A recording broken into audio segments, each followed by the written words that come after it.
Argentina অনূর্ধ্ব-20 দল যখন জয়ের ছুটিয়ে ফিফা যুব বিশ্বকাপের শেষ ১৬ নিশ্চিত করেছে, তখন চিরপ্রতিদ্বন্দ্বী ব্রাজিল বিদায়ের তিক্তস্বাদ নিয়ে ফিরেছে করে। রোববার ৫ অক্টোবর ভোরে ডি গ্রুপের শেষ ম্যাচে ইতালিকে ১-০ গোলে হারিয়ে গ্রুপ চ্যাম্পিয়ন হয়েছে আর্জেন্টিনা। ৩ ম্যাচে শতভাগ জয় তুলে নিয়ে তারা ৯ পয়েন্ট নিয়ে জায়গা করে নেয় রাউন্ড অফ 16-এ। ইতালির বিপক্ষে আর্জেন্টিনা শুরু থেকে বল দখল ও আক্রমণে এগিয়ে ছিল। ৬১% বল দখলে রেখে তারা নেয় ১৩টি শট, যার মাত্র একটি লক্ষ্য ছিল, তবে সেই একটি শটই ম্যাচ জয়ের জন্য যথেষ্ট হয়।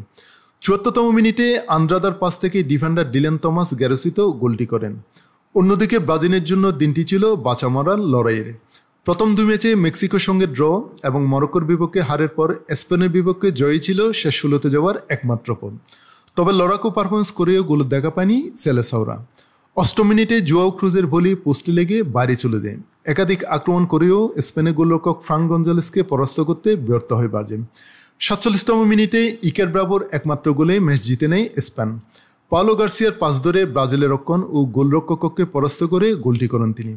৩ ম্যাচে মাত্র ১ পয়েন্ট নিয়ে সি গ্রুপের তলানিতে থেকে বিশ্বকাপ থেকে ছিটকে যায় ব্রাজিল।